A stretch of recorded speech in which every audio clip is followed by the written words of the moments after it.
Bom, a energia dele está focada neste momento, segundo ele, em manter Nízia Trindade no Ministério da Saúde, mesmo depois dos apelos do Centrão. Ele disse que ela ficará no cargo até quando ele quiser. Em meio então, a essas especulações de que um dos ministérios e orçamentos, mais cobiçados da esplanada estaria na mira do Centrão, o presidente foi enfático quanto à permanência da ministra. Antes de viajar ao exterior, Lula confirma então ter feito uma ligação e dito: Nízia, vá dormir e acorde tranquila, porque o Ministério da Saúde é do Lula, foi escolhido por mim e você ficará até quando eu quiser. Bom, e essa história vem, na esteira da outra história da Daniela Carneiro, que ainda não saiu, Tava para sair, não tava hoje, mas pelo que eu vi ainda ela não saiu. Tá assim, em impasse, enfim, Celso Sabino já é chamado de ministro, Já tem toda essa história, mas ela não saiu ainda de fato oficialmente. E aí tem algumas bandeiras do governo, como saúde, que são assim essenciais, o Ministério do Meio Ambiente, que Lula não quer abrir mão. Mas até quando será que ele vai conseguir segurar isso, Sendo que ele tem ali uma base muito menor na Câmara dos Deputados do que o resto. Eu acho que ele está olhando para o lugar errado, sabe, para começar essa negociação. Ele tem um problema real. Não tem os votos na Câmara dos Deputados. Assim, projeto atrás de projeto, ele vê que ele não tem os votos. Mas eu não sei se ele vai conseguir esses votos com essa estratégia, que é essa estratégia antiga, do que um governo fazia, vendia ministérios para os partidos, daí os partidos garantem o voto deles. Então, vamos pegar algum partido que esteja nessa negociação, como é o caso do União Brasil, por exemplo, um partido que o governo gostaria de ter na sua base, em que em alguns momentos até considerado base, mas que vota contra diversos projetos do governo. Um deputado do União Brasil, eleito na região sudeste, sul, centro-oeste do Brasil, vamos pegar essa parte. Um deputado que foi eleito, digamos assim, com o voto de alguém que não ama o Lula, Provavelmente são deputados de direita eleitos por gente que não queria ver o Lula pintado e devem ter votado no Bolsonaro, inclusive, no segundo turno. Tá? Esse deputado, se o Lula negociar o Ministério do Turismo, vou botar alguém aqui do União Brasil que vocês querem aqui no deputado do turismo, esse deputado vai abrir mão de todo o futuro político dele, de tudo que ele construiu, para começar a tirar foto com o Lula e virar base do governo? Mas não vai acontecer isso, não vai ser dessa maneira. Inclusive, o deputado, esqueci o nome dele, enfim, do União Brasil, deu uma entrevista boa outro dia dizendo exatamente isso. O seguinte, não vai mais ter essa bancada, essa base do governo que vota de olhos fechados em tudo que o governo quiser. A discussão é projeto a projeto. E só pode ser assim num país dividido como é esse que a gente está hoje em dia, em que os partidos e os deputados vão pagar um preço altíssimo se resolverem simplesmente virar a casaca da noite para o dia, porque os caciques negociaram um cargo em algum ministério. Então, me parece que para o governo teria que olhar para um prazo um pouco mais longo e ver que o que está impedindo a negociação política em Brasília, o que está dificultando a negociação política em Brasília, não é as negociatas ali do Palácio, e sim a divisão da sociedade. Portanto, o Lula teria que falar com a sociedade, buscando diminuir o tamanho desse abismo que separa as pessoas. Metade do Brasil odeia o presidente da República e o partido dele. O que ele pode fazer para mudar isso um pouco? E pelo contrário, a postura é ainda mais de pelo contrário, tem piorado. O povo, tem piorado. Briga, Bolsonaro. Quando ele elogia Maduro, a gente pensa no que faz com o resto do mundo, mas aqui no Brasil, o que acontece quando ele elogia Maduro? Aumenta esse abismo, aumenta essas pessoas que odeiam ele. Quando ele elogia a Rússia, a mesma coisa. Então, essas falas, quando ele não vai na parada dos cristãos, mesma coisa. Quando ele não vai nos eventos do agro, mesmo com medo de vaias, mesma coisa. Então, é uma coisa que é um problema da sociedade. Tá? Agora, dito isso, eu não sei se é tão ruim, tão pior essa situação que a gente está hoje, tá? Em que o governo tem que discutir projeto a projeto com o Congresso, e o Congresso tem agenda. Eu acho a situação, essa realidade muito mais democrática do que a realidade anterior, que o governo comprava com os partidos o apoio e tinha uma bancada, uma base fiel para votar o que ele quisesse. Eu acho muito mais interessante esse momento que a gente vive, que é um momento o que mudou para ter esse momento? É que a gente está conectado, a gente está discutindo, tem gente assistindo aqui querendo saber dos projetos da rede, como é que o partido votou, como é que o seu deputado votou, sim ou não, se é contra ou a favor. As pessoas estão muito mais ligadas. Então mudou, não dá só para negociar lá em Brasília e achar que a população vai só aceitar e vida que segue. Não vai mais voltar atrás. Agora, se o Brasil tivesse um pouco menos dividido, talvez não fosse tão difícil. Não sei se vocês viram aquela série Borgen. Eu vi o começo, muito boa, né? Muito boa. É boa. E ela fala da política na Dinamarca, né? Você fala, nossa, mas enfim, é uma coisa meio distante pra gente. Mas é interessante, é porque também jornalista gosta, porque tem muito essa relação do poder com a cobertura jornalística. Então, assim, é bem legal. Ela é mais lenta, assim, né? Tá na Netflix, aquelas que já começam a dar todos os detalhes. Não, mas não é propaganda, eu tô falando porque eu tô falando da série. Mas eles falam isso, assim, eles falam isso de um jeito muito mais claro. Olha, o governo vai ser do partido X, e aí tem o primeiro-ministro lá, né?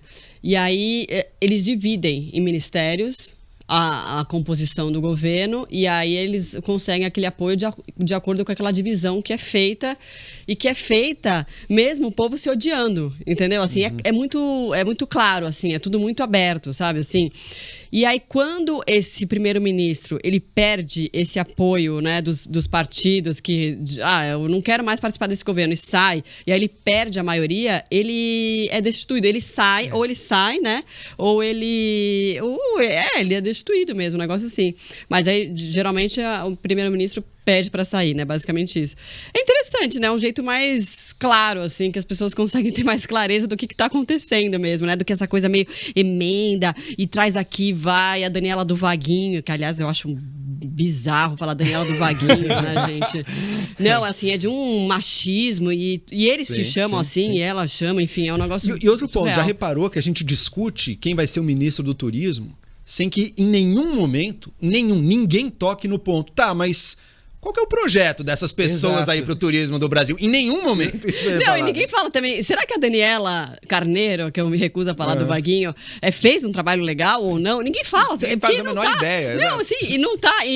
Essa não é a questão, né? A questão é tipo, não, tem que entrar alguém do PP, porque tem que ter apoio. Enfim, o Ministério do Turismo também não vai resolver, né? Porque querem muito mais que o Ministério do Turismo. É muito triste, principalmente em um país com um turismo tão pouco explorado e com potencial tão grande no Brasil.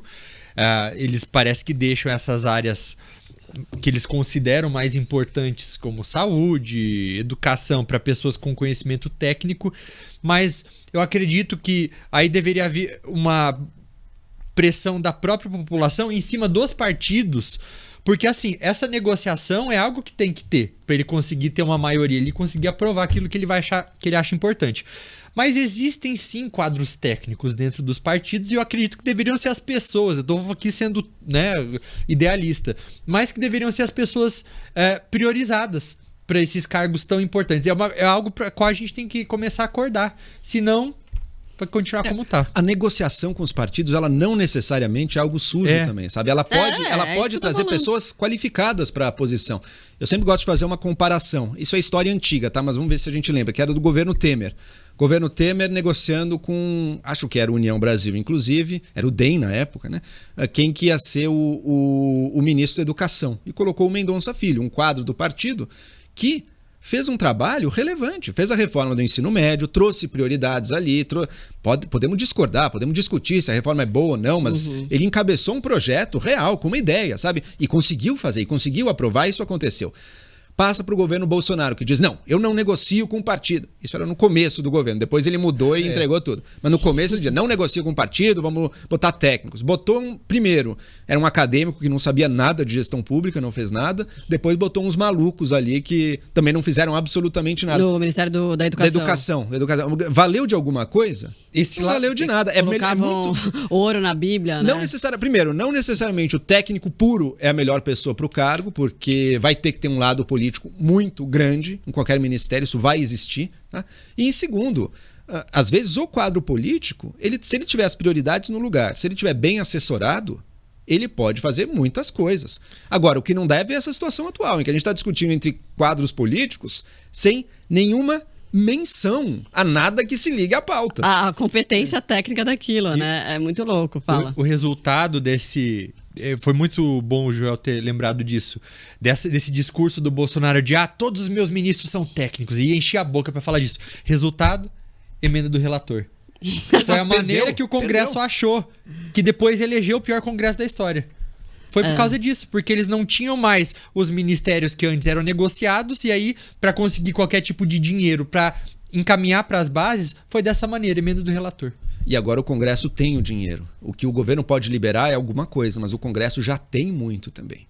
Então, nesse momento, o equilíbrio do poder mudou. O Congresso está... Por que eu preciso apoiar você em tudo? E se eu não quiser? Paga agora, daí paga. Então, no dia seguinte, pague de novo, pague mais. O governo sabe que ele tem fichas limitadas ali no que ele pode fazer. Por isso ele vai segurando. E essas emendas são restos do orçamento secreto, né? Do presidente Bolsonaro, do ex-presidente Bolsonaro. E que vão acabar, né? Se já não, enfim, não sei qual que é o saldo aí, mas estão soltando aos poucos e aos poucos não, né? Hoje, você vê, soltou um monte de coisa aí. E é muito louco a gente for imaginar nessas pastas que são assim, essenciais para o governo, né? Primeiro, que a da saúde sofreu tanto, né, durante a pandemia, que o presidente Lula falou, não, vamos colocar, né? Ele já brigou por isso, tal, por colocar um quadro técnico. A Marina, meio ambiente, né? A dos povos indígenas, a Sônia Guajajara, que aliás, né, sofreram naquela reestruturação dos ministérios, sofreram a desidratação, o Ministério do Meio Ambiente e dos povos originários. E se bem que depois ele vetou, não foi? O Bolsonaro vetou. Parou aquilo? Não, acho que foi pra frente, não foi não? Não, foi pra frente, aprovaram, e aí a mudança que tinha acontecido, uma das principais do Ministério do Meio Ambiente, ele tinha vetado. E aí, enfim, não sei se ficou por isso mesmo, mas aí eu acho que ele vetou. Mas enfim, sofreu ali um baque, né? Uma derrota ali em ministérios que são pastas importantes, né? Marina Silva teve todo, né? E teve a questão também da Petrobras, né?